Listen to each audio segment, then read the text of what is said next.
Making sales social. Really, it's just about connecting with people. So I'm a believer, whether it's in person or virtually using social media. I love using LinkedIn to form new relationships, strategic partnerships, or even generate sales. So I find it a very powerful tool.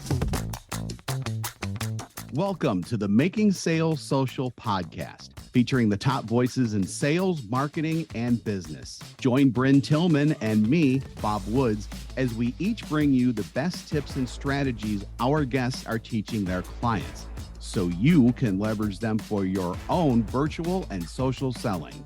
Enjoy the show. Welcome back to Making Sales Social podcast. I'm really excited because I'm here today with Matt Rolnick, one of my buddies who is the VP of Strategy and Innovation for Yaymaker. He's the author of Find Your Yay. Isn't that fun? He's also probably the Udemy instructor of all time. This guy has over 100,000 student enrollments. Unbelievable. And he's a social selling thought leader. And what he talks about is how to leverage really meaningful events to get engagement with employees and teams. Welcome, Matt. Thanks for joining me. Bryn, thank you so much. Always a pleasure talking with you. I'm so excited. So the first question we ask all of our guests is, what does making sales social mean to you? Making sales social. Really, it's just about connecting with people. So I'm a believer, whether it's in person, which I love, connecting with people, or virtually, or social media, using social media. I love using LinkedIn to form new relationships, strategic partnerships, or even generate sales. So I find it a very powerful tool. But to me, social selling and utilizing social is about just connecting with people. I love that. Connection really is it. It's that human to human. So Yaymaker is really about creating these memorable events. And Yes. I'm just going to start for a moment with, right now we're in this hybrid, right? Where we've got a lot in person, but we're doing more and more in Zoom. And I'm not sure that that's going away. So share with us a little bit about what makes a memorable event, especially online. What makes a memorable event is, I think, people being focused, engaged, not distracted, something that they really enjoy, and connecting with others, which I talk about. And then virtually, I think having somebody to really facilitate. If you have somebody who's passionate about the experience and can get everyone involved, whether they're introverted or extroverted, I think that's what helps make an event special and memorable. That's awesome. Talk about some of the things that can be done in these events. Like a business leader says, you know what, I really need to reconnect my employees. They're not seeing each other much.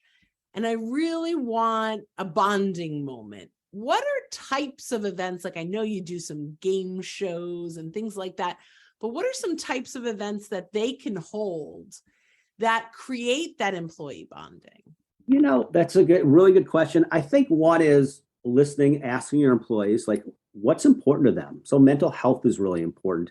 So that's why I see like yoga type of events or meditation events can be important to them. Some feel like they're just feeling like they're doing the same thing over and over and over, and the days just keep running into the weeks and the months. So, we like creative experiences. So whether we do paint nights or making ukuleles are events, things we do. But as I said, I think it's really talking to your employees, what's most important to them. Some are like, hey, we live different states, different countries. You can do virtual happy hours and make it fun, make it, tie into a theme, throw in some trivia. I mean, there's a lot of things leaders can do talking with their employees. So I think listening, asking for their own ideas, I think that's all helpful as well. Interesting. So I kind of like that. Now, some of the things that you talked about, even though we'd be doing them as a group, is still feeling a little individual. Like, I love the idea of a paint night, but I'm still primarily painting my own picture, right? But things like game shows and trivia night that you threw out, these are really fun, really collaborative types of things. Do you recommend them doing it with their employees, 30, 40 employees, or going into breakout rooms, or what works, what doesn't work? Well, let's think. I mean, in person, all sizes things can work. And there are things there are experiences like collaborative paintings where people can work on the same project together. I would say in general, like on a Zoom, if you have 10 to 50 people, that can really work. Breakout rooms on activities or experience from, I'd say 4 people to 8 is probably ideal. I see when we do activities and do breakout rooms, 6 to 8 is pretty common. So hopefully that answers your question there. Yeah. So 6 to 8 is not too big. Sometimes I think like 2 to 3 is ideal, but you think in some of these collaborations, even 6 people isn't too many. Yeah. I mean, we find when people are doing problem solving together, like again, I've seen murder mystery experiences or things, but you get a group of 6 to 8 can be a pretty powerful group. And so that's a lot of fun. Now, you personally run a sales team. I focus mostly, we have a business to consumer side of the business and a business to business. So for the corporate events team. So I work with our corporate events team to grow our clients and things like that. So yeah. So how do you do what you sell? What do you do to keep your salespeople engaged and happy? What are some things that keep them motivated and have memorable experiences?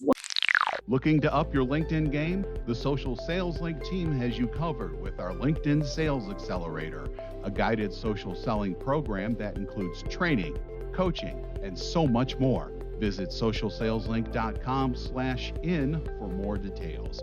Again, that's socialsaleslink.com/in. You know what? Not everything needs to be paid for. It needs to be complicated or things like that. I work closely with Min Brown, who's our private events manager. And we have 3 meetings a week. Every time she starts with a little icebreaker. And it can be, the most simple thing you hear, 2 truths and a lie or things like that, or what's your, favorite hobby as a kid or whatever. Little things like that. It might seem silly or corny, but the reality is these icebreaker questions, you learn about each other, you open up more, things like that. I mean, trivia is a popular experience for us, but any company can do their own trivia. And little questions like that, it just, it gets people a little competitive. It can be fun. It can be, you learn about each other. So I'm a big fan of, if I had advice for leaders that just trying to take that step to improve that culture, little icebreakers before meetings, or little trivias can be a lot of fun. That's fun. What do you feel about creating a competitive vibe with these sales teams? I think competition is good. I think if it's healthy and you set the parameters and things like that, but offering little prizes for the most effective teams or things like that can be fun. Competition can be good. I mean, I work with a lot of sales organizations and sales teams, so you get a little more competitive spirits, but having different departments compete with each other can be a lot of fun. So I'm all for that. Oh, I love that idea of maybe marketing versus sales. Yeah, absolutely. Absolutely. Oh my gosh, how fun could that be? Oh, I have so many things going through my head. You want to talk about memorable? That would be a lot of fun. So I have 2 more questions for you. Sure. One of the events that are pretty popular for you guys are cooking classes. Do you send people a list of what to go buy and then everybody cooks together with their iPhone open? How do you do that? Often, I mean, we can do that where we can actually ship supplies with any of our experiences, but often with cooking experiences, we will send a list of things that you can buy. So it depends on, budgets and everything like that. But a lot of groups will come and say, I want to do a cooking experience, and we just send them the ingredients. But others, whether it's a mixology or cooking, we can just send them exactly what they need. Yep. I picture you guys teaming up with one of those fresh meals that get, delivered to your door. But anyway, I always thought that was fun looking at the things that you do. The last piece, because I think this is really fun, is the comedian/celebrities that really create memorable moments. And we had talked just briefly about some of those folks, but just share kind of what celebrities can do to increase that memorable moment and who you've worked with. Sure. So one person we love working with quite a bit has been Montel Jordan, who sings "This Is How We Do It," had a #1 song in the 90s. Seems like every age seems to know that song. So we've worked with him to kick off events and say, "This is how we do it," or if he does a pre-recorded shout out to a team or things like that. So that's been fun. We've worked closely with Miguel Cervantes, who's the lead of Hamilton in New York on Broadway. That's been fun. We've done an event. It was a fireside chat with Fran Drescher. So that was an experience or event that we did. So we have worked with several celebrities. We also work with a lot of speakers on diversity, equity, inclusion topics or mental health. Big topic right now. Really important. So we've done like 30, 45-minute talks with some Q&A. So that's something that we recommend companies talking about diversity, equity, inclusion, and mental health as well. So I love it. So you have some talks about that. Do you have any engagement strategies internally or games or things that people could do to recognize DEI strategies? When it comes to engagement or strategies, I think coming from the top, not just an HR department, but the CEO or leaders to just at least acknowledge and mention and doing some experience or conversation, I think is important. So every company, depending on the size, is very different. But that's what I'd share. I mean, I think I shared with you earlier once that, recently Hispanic Heritage Month, they would, tying in Hispanic heritage paintings with that. But so anyway, again, any company can do their own trivia and tie in some questions with that, and that way to make it that's engaging. good. So that's, often in all hands, I might share some fun facts on Hispanic Heritage Month, like, did you know these things, or Women's History Month. So there's just simple things to just make it more aware. So you could put it on just a general Slack or talk. So besides an experience. Love that. Well, Matt, this was a lot of fun. And it should be, because that's what Yaymaker is just a lot of fun. But tell people how they can get in touch with you.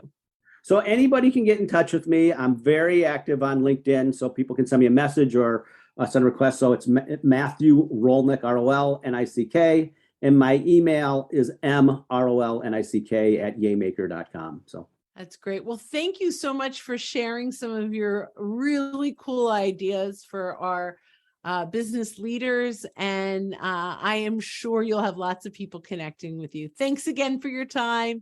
Thanks, friend. And listeners, when you are out and about, don't forget to make your sales social. Thanks for listening, and join us again for more special guest instructors bringing you marketing, sales training, and social selling strategies that will set you apart. Don't forget to subscribe to get the latest episodes from the Making Sales Social podcast. Leave a review down below. Tell us what you think, what you learned, and what you want to hear from us next. You can also listen to us on Apple Podcasts, Spotify, Stitcher, and Google Play. Visit our website, socialsaleslink.com, for more information.